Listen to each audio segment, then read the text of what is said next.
नाजरीन आदाब, शोबे खबर की इस खास पेशकश में आपका खैर मकदम है और मैं हूं आपका मेजबान खुर्शीद यूसुफ। नाजरीन, जो आज हमने टॉपिक यहां पे चुना है वो उसका नाम हम इस तरह भी कह सकते हैं कि लद्दाख का फ्यूचर क्या रहेगा, लद्दाख का मुस्तकबिल क्या रहेगा। और आज हमारे साथ जो इस स्टूडियो में मेहमान है वो किसी तारुफ के मोहताज नहीं है।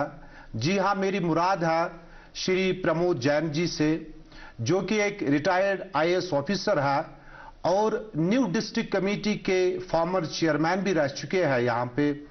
जनाब प्रमोद जैन जी, आपका वेलकम है, खैर मकदम है। शुक्रिया, थैंक यू। जुले जो हमारा जो पहले जो मैंने जिक्र किया कि हमारा जो आज का टॉपिक है कि लद्दाख का फ्यूचर क्या रहेगा, लद्दाख का मुस्तकबिल क्या रहेगा। इसमें सबसे पहली बात जो हम करने जा रहे हैं कि आप चूंकि फॉर्मर चेयरमैन रह चुके हैं न्यू डिस्ट्रिक्ट कमेटी में, तो इस डिस्ट्रिक्ट कमेटी के प्रोसेस के बारे में, इसकी फॉर्मेशन के बारे में और इसकी जो रिपोर्ट्स के बारे में आप हमारे नाजरीन को, दर्शकों को यहाँ पे बता दें। देखिए, जो हमें जिम्मेवारी दी गई पिछले साल सितंबर के महीने में, जो नए 5 डिस्ट्रिक्ट्स होम मिनिस्ट्री ने अनाउंस किए, उनको कैसे ऑपरेशनलाइज किया जाए उसके लिए यूटी एडमिनिस्ट्रेशन को गाइड करें और एडवाइस करें। मेरे साथ मेरे 2 कोलीग्स काचू एस्फंदियार खान और शेरिंग अंशुक साहब भी थे। हम तीनों ने 2 महीने पहले तो सारे यूनियन टेरिटरी का दौरा किया। करीब 2800 किलोमीटर हम घूमे, लोगों से मिले, 65 से ज़्यादा मीटिंग्स की, करीब 1200 से ज़्यादा लोग हमें मिले, 180 के करीब मेमोरेंडम हमें दिए। उस दौरान हमें टॉप टू बॉटम हर पॉलिटिकल, नॉन पॉलिटिकल पर्सनालिटी से मिलने का भी मौका मिला, गांव तक, चाहे वो गोबा हो, चाहे कॉमन सिटीजन हो, हाउस वाइफ्स हों, लेडीज, हर प्रकार से। एक विजन हमारे पास मिला लद्दाख का, जो हमें टर्म्स ऑफ रेफरेंस थी वो तो था ही, कैसे हेडक्वार्टर्स कौन से होने चाहिए, बाउंड्रीज हम डिफाइन करके रिकमेंड करें, नए डिस्ट्रिक्ट्स की क्या स्ट्रक्चर होनी चाहिए एडमिनिस्ट्रेटिवली, और कैसे कहाँ पे कितनी पोस्टिंग क्रिएट करनी चाहिए, वो सारी चीज़ें हमने अपनी रिपोर्ट में रखी हैं। उसके अलावा भी हमें मौका मिला, जो हमारी इंटरेक्शन हुई, कुछ डेवलपमेंट के इश्यूज लोगों ने बताए, अपनी प्रॉब्लम्स बताई, अपने मुतालबात बताए। वो सब भी मैं समझता हूँ लद्दाख के मुस्तकबिल के साथ जुड़े हुए हैं। कुल मिला के मुझे इस बात की बहुत खुशी है कि यहाँ लोगों में वलवला है, लिविंग का, डिफ़िकल्ट कंडीशंस में काम करने का, आगे बढ़ने का, नई चीज़ें सीखने का, हुनर अपनाने का, जो ट्रेडिशनल वैल्यूज़ हैं, एक दूसरे की मदद करना, काइंडनेस, कोऑपरेशन, एक दूसरे के ऊपर ट्रस्ट करना, ट्रस्टवर्दीनेस, जिसको अंग्रेजी में हम सोशल कैपिटल कहते हैं, वो यहाँ बड़ी अच्छी मिकदार में पाया जाता है, जो देश के बाकी हिस्सों में आपको आजकल दिखाई नहीं देता है। तो मैं समझता हूँ कि इन दोनों चीज़ों को अगर मिलाएं तो यहाँ का मुस्तकबिल बहुत ब्राइट है। बिल्कुल बिल्कुल, जैसे आपने मुस्तकबिल के बारे में बात की, तो वो भी खासकर लद्दाख में, क्योंकि जो लद्दाख जो था 2019 से पहले, पोस्ट एब्रोगेशन 370 से पहले जम्मू कश्मीर का एक हिस्सा रहा है और उसके बाद अब यूनियन टेरिटरी बन गई अलग से, directly governor by government of India. तो इसमें जो एम्प्लॉयमेंट जनरेशन जो एवेन्यूज है यहाँ पे, क्योंकि सरकारी नौकरियां जो है वो हर एक के लिए नहीं दी जा सकती है, तो उस बारे में आप यहाँ के यूथ जो अनएम्प्लॉयमेंट है यहाँ पे, उस बारे में आपकी क्या राय है या उनके लिए क्या संदेश है उनके लिए? देखिए, पहली बात मोटी ये है कि जब नए डिस्ट्रिक्ट्स बनेंगे कुछ पोस्टें तो क्रिएट होंगी। हमने भी कुछ रिकमेंडेशन दिए हैं, मैं बता नहीं सकता क्योंकि वो कॉन्फिडेंशियल डॉक्यूमेंट है। बिल्कुल बिल्कुल, एक तो वो है, लेकिन मुझे लगता है कि उससे भी ज्यादा जब डेवलपमेंट की एक वेव यहाँ पे और एक बढ़ के सेकेंड वेव डेवलपमेंट की आएगी और ज्यादा फंडिंग होगी और एक फोकस तरीके से यहाँ पे नए डिस्ट्रिक्ट्स में वलवले के साथ एक लहर आएगी काम करने की, वर्क कल्चर बनाने की, वर्क कल्चर को इम्प्रूव करने की, टेक्नोलॉजी के साथ लोगों को इन्वॉल्व करके नया इंफ्रास्ट्रक्चर डेवलप करने की, तो उसमें हजारों बच्चों को नौकरियां मिलेंगी, जॉब मिलेंगी, चाहे वो प्राइवेट सेक्टर में हो, बिल्कुल, चाहे वो एज इंडिविजुअल एंटरप्रेन्योर्स हों। और मुझे लगता है उस दिशा में काम हो भी रहा है सरकार की ओर से। स्किल डेवलपमेंट का काम होगा, एंटरप्रेन्योरशिप डेवलपमेंट का काम होगा, एमएसएमई सेक्टर में, टूरिज्म सेक्टर में, और बड़े सारे नए सेक्टर्स उभर के आ रहे हैं। कल्चरल इकोनॉमी है जैसे, उसमें बहुत स्कोप है। इस दफ़ा आपको 2 महीने धक्का लगा टूरिज्म में, लेकिन टूरिज्म का पैटर्न डिस्पर्स करने की शायद ज़्यादा से यहाँ संभावना है। बड़े होटल्स की बजाय छोटे छोटे 1 कमरे के, 2 कमरे के, 3, 4, 5 कमरे के होम स्टेज, और हर विलेज में, हर एक विलेज में यहाँ पे कोई खासियत है, यहाँ कुछ दिखाने के लिए है। बाहर से जो लोग आते हैं उनके लिए एक नई दुनिया है। बिल्कुल। तो उसको एनकैश किया जा सकता है। उसके लिए स्किल्स दिए जाने की जरूरत है। उनको जहाँ हैं वहाँ पे उनको अपग्रेड करने की जरूरत है, चाहे वो हाइजीन हो, खाना बनाने का तरीका हो, परोसने का तरीका हो, गाइड का काम करना हो, जो टूरिस्ट आएंगे उनको कैसे हैंडल करना है, उनके रहने की, खाने की व्यवस्था कैसे करनी है, वो सारी चीजें, लोकल उनको हिस्ट्री कल्चर के बारे में समझाना, हाउसकीपिंग, ये सारी चीजें। और ये भी मैं समझता हूँ कि आगे वाला टूरिज्म शायद एक स्पेशलाइज्ड किस्म का टूरिज्म होगा। कोई सिर्फ वाइल्ड लाइफ में इंटरेस्टेड होगा, स्टार गेजिंग में इंटरेस्टेड होगा, और उस के लिहाज से हमें अपनी स्किल्स को और थोड़ा रिफाइन करने की और स्पेशलाइज करने की जरूरत पड़ेगी, और उसी दिशा में काम हो भी रहा है। बिल्कुल। जैसे आपने स्किल्स के बारे में बात की जी, तो स्किल डेवलपमेंट सेंटर्स जो उसमें जो गवर्नमेंट एडेड है या जो फुली एडेड है या पार्शियली एडेड है, क्या government aided centres, skill development centres ज्यादा खोलने की जरूरत पड़ेगी, या ऑलरेडी जो यहाँ पे है वो सफिशिएंट है? यहाँ पे दोनों चीजें हैं। एक तो है एग्जिस्टिंग, उनको स्ट्रेंथन किया जा सकता है, कुछ नए खोले जा सकते हैं, और उसके अलावा प्राइवेट सेक्टर को इन्वॉल्व किया जा सकता है। बहुत बड़ी कंपनीज हैं जो हमारे बच्चों को इंटर्नशिप देंगी। एक ऑनरेबल प्राइम मिनिस्टर की स्कीम है, हमारे बच्चों को वहां जाके सीखने का, काम करने का मौका मिलेगा, और वो स्किल्स वापस अपने पास लाएंगे, अपने गाँव में, अपने कस्बों में, और उनको यूटिलाइज करेंगे। बिल्कुल। चाहे वो एंटरप्रेन्योरशिप के बारे में हो, चाहे ब्रांडिंग और मार्केटिंग के बारे में हो, चाहे प्रोडक्ट बना के उसको कैसे बड़े अपीलिंग तरीके के साथ एडवर्टाइज करके बेचना है और अपनी लाइवलीहुड चलानी है, वो सारी चीजें पाइपलाइन में है ऑलरेडी। Right sir. सर, जैसे आपने स्पेशलाइज्ड टूरिज्म के बारे में बात की, यहाँ पे एक मेरे ख्याल में आता है कि जो चूंकि बॉर्डर एरियाज पूरे यूटी लद्दाख में ज्यादा है, तो क्या बॉर्डर टूरिज्म ज्यादा फोकस में आ जाएगा आगे आने वाले दौर में? यहाँ पे मुझे लगता है एक ये पॉसिबिलिटी बहुत अच्छी है, क्योंकि दिल्ली, बॉम्बे, गुजरात, कलकत्ता, असम, तमिलनाडु, आंध्रा, बाकी हिस्सों में, इवन कश्मीर और जम्मू में लोगों को ये तमन्ना होती है देखने की कि बॉर्डर कैसा है और वहां पे क्या परेशानियां हैं। और जब वो टीवी पे देखते हैं, सुनते हैं फलां जगह पे ये हो गया, फलां जगह पे ये परेशानी आ गई, तो वो नेचुरली ह्यूमन इंस्टिंक्ट होती है, चलो जाके देखते हैं। हालांकि ये आसान नहीं है, उनको भी तैयारी करके आना पड़ेगा, और उनको भी जो डिफिकल्टीज हैं उनको बर्दाश्त करने के मादे से आना पड़ेगा, चाहे उनको कम कंफर्ट वाली लोकेशन में रहना पड़े, बिना लक्ष्य के, ज्यादा फैसिलिटीज के बगैर। तो अगर वो जज्बा है, मैं समझता हूं हमारे जो यंगस्टर्स हैं, यंगर जनरेशन नए इलाकों में जाना चाहते हैं, नए इलाकों में चाहे वो परेशानी वाले इलाके हों, वहां देखना चाहते हैं, और लोकल चीजों को एक्सप्लोर करना चाहते हैं। लाइफस्टाइल हो, कजीन हो, रहन सहन हो, परेशानियां हो, बॉर्डर की दिक्कतें हो, मुझे लगता है एक वो पॉसिबिलिटी काफी प्रबल है। हाँ, राइट सर। जैसे सर आपने इंफ्रास्ट्रक्चर के बारे में बात की, यहाँ पे एक खास चीज हम डिस्कस करना चाहेंगे आपसे, इस बारे में राय लेना चाहेंगे कि लद्दाख में चूंकि जब से हम भी आए कि सोलर जो रिन्यूएबल सोर्स ऑफ एनर्जी है, सोलर एनर्जी है, तो ये अभी क्या सफिशिएंट है या इसको और भी इंप्रूव करने की जरूरत है फ्यूचर में? चाहे सोलर हो, चाहे हाइड्रो हो, चाहे जियोथर्मल हो, इसमें लद्दाख में बहुत स्कोप है। मेरा अपना ये मानना है कि छोटे छोटे यूनिट्स हजारों की तादाद में यहाँ पे हर कस्बे में, हर गांव में, हर मोहल्ले में, हर शहर में पॉसिबल है। रूफ टाइप सोलर पैनल्स और इस तरह की चीजें, वो लोगों को वो ग्रिड के साथ कनेक्ट किया जा सकता है। बड़ी कंपनियां अपने तरीके से सोचती हैं, उसमें लोकल लोगों का अपना नजरिया होता है। मुझे लगता है दोनों को शामिल करना पड़ेगा अपनी स्ट्रेटेजी में।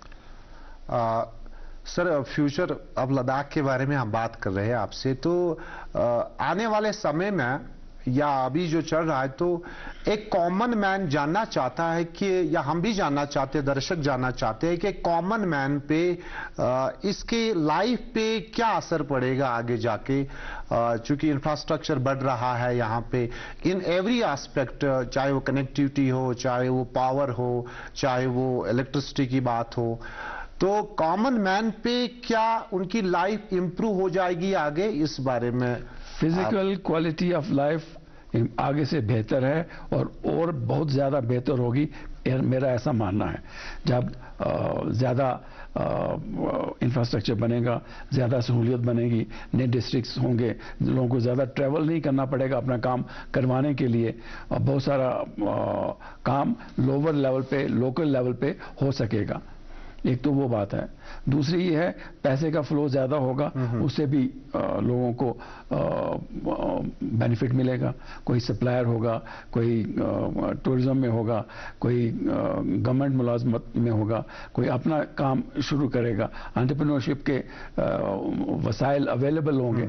उस सभी से एक नई डेवलपमेंट यहाँ पे उभरेगी। लेकिन देखने की ये बात है कि हमारी डेवलपमेंट उस तरह के हो जिससे कार्बन फुटप्रिंट बढ़े नहीं, बिल्कुल, और जो एनवायरनमेंट और इकोलॉजी है वो हमारी डैमेज नहीं हो। सस्टेनेबल डेवलपमेंट जिसको कहते हैं। एक तो रिसोर्सेज जितने हमारे हैं, चाहे जंगल का हो, पेड़ों का हो, पानी का हो और मिनरल्स का हो, उनको हम, हमारी ही जनरेशन पूरा खा के खत्म ना कर दे। बिल्कुल, आने वाली जनरेशंस के लिए भी बचना चाहिए। एक तो वो है।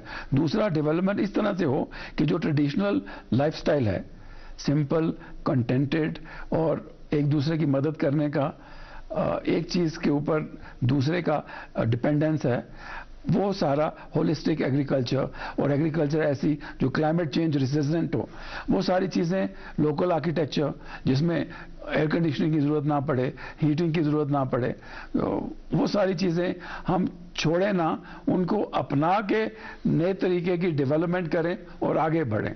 मेरे ख्याल से वो हमारी समझदारी होगी और वो कॉम्बिनेशन हमें अडॉप्ट करना पड़ेगा। बिल्कुल सर। अच्छा सर, अभी आपने बात की कि एग्रीकल्चर या के बारे में, तो एग्रीकल्चर और हॉर्टिकल्चर, क्योंकि यहाँ पे हॉर्टिकल्चर भी है, तो एग्रीकल्चर और हॉर्टिकल्चर के रिलेटेड इन फ्यूचर में इसकी क्या इम्प्रूवमेंट की गुंजाइश है और कहाँ इम्प्रूव हो सकता है? मुझे लगता है कि हमें, चूंकि बहुत सारा एरिया ड्राई है और डेजर्ट है, जहाँ जहाँ जरूरत, जहाँ जहाँ पॉसिबिलिटी है, वहाँ पे बार्ले और मिलेट्स को हमें और ज्यादा प्रमोट करना है। Right sir. Apricots, apples, sea buckthorn, इन सभी चीजों को मॉडर्न टेक्निक्स के साथ, और जहाँ जहाँ पानी अवेलेबल है वहाँ कम से कम पानी को वेस्ट किए बगैर उस पानी को यूटिलाइज करके सब्जियां उगाएं, क्योंकि उनकी भी जरूरत है। तो वो सारा एग्रीकल्चर और हॉर्टिकल्चर के एक्सपर्ट्स जानते हैं, उनको और ज़्यादा आगे बढ़ाने की ज़रूरत है। लोकल लेवल पे हमारे नौजवान, हमारी लेडीज़ वो तैयार होनी चाहिए नई चीज़ें सीखने के लिए और नई चीज़ों को इम्प्लीमेंट करने के लिए। Right sir, right. SHG groups अगर बनाए तो हैं, वो उसमें बहुत सारे SHG ग्रुप्स बड़ा अच्छा काम कर रहे हैं। मुझे इस बात का फख्र है, जहां जहां हम गए हमने देखा कोऑपरेटिव्स बड़ा अच्छा काम कर रहे हैं। ट्रेडिशनली ये दो चीजें यहाँ बड़ी अच्छी हैं। लेडीज बहुत काम करती हैं, चाहे वो एनिमल हस्बेंड्री का हो, शीप का हो, हॉर्टिकल्चर के मुताल्लिक हो, सब्जी उगाने का हो, वो सारी चीजें, उनको और ज्यादा टेक्निक्स और ज्यादा अवेयरनेस जनरेट करने की पॉसिबिलिटी है और वो करना चाहिए। Right sir. अच्छा सर, जो हमारी जो फ्यूचर है, किसी भी कौम का जो फ्यूचर है वो हमारी यूथ होती है, तो आपके नज़र में या आपके व्यू पॉइंट से कि हमारी जो यूथ है लद्दाख के, उनके बारे में कोई संदेश आखिर में, या कैसे वो अपने आप को डेवलप करे, जो नई टेक्नोलॉजीज है, क्योंकि स्मार्टफोन्स का वक्त आ रहा है, तो या आगे जाके टेक्नोलॉजी है, आ चुका है ऑब्वियसली, तो उनके लिए कोई संदेश? एक तो मुझे इस बात की बड़ी खुशी हुई कि जब भी मैं यंगर लोगों से मिला अपनी टूरिंग में, मीटिंग्स में, मुझे हेडक्वार्टर्स में भी बहुत सारे लोग मिलते रहे, हमारी सारी कमेटी को। एक तो वो स्मार्ट हैं, आर्टिकुलेट हैं, इंटेलिजेंट हैं, अपनी बात रख सकते हैं, सोचते हैं क्या करना है, कैसे करना है, वो जानते हैं। सिर्फ 2-3 चीज़ों की ज़रूरत है। मुझे लगता है कि मेहनत ज़्यादा करनी पड़ेगी, एंटरप्रेन्योरशिप की दिशा में जाना पड़ेगा। टेक्नोलॉजी को यूज करके हम कैसे अपनी लाइवलीहुड को इंप्रूव कर सकते हैं, प्रोडक्टिविटी को इंप्रूव कर सकते हैं। जरूरी नहीं कि हर एक आदमी टैक्सी ड्राइवर बने, हर एक आदमी होटल चलाए, हर एक आदमी कैफेटेरिया चलाए या ढाबा चलाए या रेस्टोरेंट चलाए। वो पॉसिबल भी नहीं है। हर एक आदमी सरकारी नौकरी में पहुंच जाए, वो पॉसिबल भी नहीं है। दूसरा, मैंने एक अजीब चीज देखी कि यहाँ पे लड़कियां लड़कों से ज्यादा आगे हैं पढ़ाई में। काम में तो है, वो ट्रेडिशनली भी था पढ़ाई सोसाइटी में। तो लड़कों से भी मेरी गुजारिश है कि उनको भी पढ़ाई करनी चाहिए, कम से कम बीए तो करें। उसे अवेयरनेस आती है, कॉन्फिडेंस आता है, लोगों से मिलने बात करने के लिए वो पीछे ना रहें। उसे जो काम वो करें, चाहे पढ़ाई से थोड़ा हटके हो, दुकानदारी हो, बिजनेस हो, इंडस्ट्री हो, एंटरप्रेन्योरशिप हो, उसमें भी ज्यादा उनको पढ़ाई का फायदा मिलेगा। एक तो वो है। दूसरा ये है, नॉलेज को यूज करें अपनी इनकम अर्निंग के लिए और लाइवलीहुड को सिक्योर बनाने के लिए। ये नहीं है कि मुझे फैक्ट्री पिताजी बना के देंगे तभी मैं काम करूं, तभी मैं काम, बिल्कुल। खुद अपनी हिम्मत से, अपनी लगन से, अपनी मेहनत से, अपनी सोच से आगे बढ़ना है। मैं समझता हूं ये सबसे बड़ी चैलेंज है हमारे यूथ के आगे। Right sir. अच्छा, जाते जाते हम एक और टॉपिक पे जो मेरे जहन में आ गया, क्योंकि यहाँ पे फिल्म्स और जो टेलीविजन का, जो ये थिएटर का है यहाँ पे, क्योंकि आप एक खुद पॉइंट है, आप ज्यादा बेहतर जान सकते हैं, उस दिशा में क्या और भी इम्प्रूवमेंट की जरूरत है कल्चर को प्रिजर्व करने की या प्रमोट करने की at the national international level पे? देखिए, मैंने जिक्र किया था ज़मीनी तौर पे कल्चरल इकोनॉमी का। Right sir. उसका ये मतलब है, चाहे फिल्म मेकिंग हो, चाहे म्यूजिक हो, चाहे लोकल रिलीजियस बुद्धिस्ट चैंटिंग हो, सुविनियर मेकिंग हो, इस तरह की सारी चीजें हो, हॉस्पिटैलिटी रिलेटेड, जिसमें टूरिज्म और कल्चर का बहुत ज्यादा इन्वॉल्वमेंट रहता है, उसका यहाँ बेशुमार पोटेंशियल है। और अभी वेव्स समिट हुई बॉम्बे में, इसी महीने के कुछ पहले हफ्ते में 5 दिन में, हाँ 5 दिन की वो समिट थी। ये अंदाजा है कि अगले 10, 15, 20 साल में हिंदुस्तान इस फील्ड में विश्व गुरु बन सकता है। बिल्कुल। करीब अगर मुझे फिगर याद है तो 3.6 बिलियन डॉलर्स की ये इंडस्ट्री बनने वाली है। Media and entertainment, media entertainment और रिलेटेड चीजें, कल्चर रिलेटेड, जिसमें हेरिटेज भी होगा, कल्चर भी होगा, कल्चर रिलेटेड चीजें भी होंगी, और उसमें इंटेलेक्चुअल प्रॉपर्टी राइट्स भी होगा, डिजिटल चीजें होंगी, गेमिंग, यस, एनिमेशन, गेमिंग और ब्रॉडकास्टिंग, और जिसको आप बोलते हैं कंटेंट क्रिएशन, ये सारी चीजें, जिसमें short story writing, story telling, drama making, theatre, ये सारी चीजें जो कल्चर के साथ कनेक्टेड हैं और एंटरटेनमेंट के साथ कनेक्टेड हैं, उन सभी का एक बहुत बड़ा स्कोप है दुनिया में। और हमारी इस वक्त उसमें बहुत ज्यादा वॉइस नहीं है और बहुत ज्यादा हमारा हिस्सा भी नहीं है। हम अगले 15-20 साल में उस तरह से इसको कैप्चर करना चाहते हैं। ये देश का विजन है। जैसे आज की डेट में कंप्यूटर इंजीनियरिंग और इंफॉर्मेशन टेक्नोलॉजी में देश बहुत आगे बढ़ गया है। बिल्कुल। एक नया मौका, सुनहरी मौका आ रहा है, और मुझे उम्मीद है कि यहाँ चूंकि कल्चर रिलेटेड एक्टिविटीज, चाहे फिल्म हो या बाकी चीजें हो, उसमें लद्दाख बहुत रिच है। वहाँ हमारे नौजवान बच्चे, बेटियां, भाई बहन इसका पूरा फायदा उठाएंगे और इस दिशा में भी काम करेंगे। जी सर, जैसे आपने बात की वेव्स के बारे में, यहाँ जाते जाते बताना चाहता हूं कि हमारे लद्दाख के लिए भी एक प्राउड मोमेंट है कि हमारी जो फिल्म फेडरेशन ऑफ लद्दाख जो है, यहाँ के एक मेंबर को भी वेव्स में आईएनबी मिनिस्ट्री ने इनवाइट किया है। तो ये हमारे लिए भी प्राउड की बात है, बहुत खुशी है। तो श्री प्रमोद जैन जी, आपका दूरदर्शन में आपका कीमती समय देने के लिए आपका बहुत बहुत शुक्रिया। Thank you very much. जुले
She's petalas natiza, Julas bestendel natidi, Sim shoes tarus chaladas pa, Tanis parsal constantora, Yargas ki sawa chigdilangi, Tuzi labor hey milangar, Chichin chani sisos ki po, Chigdila juksi. Take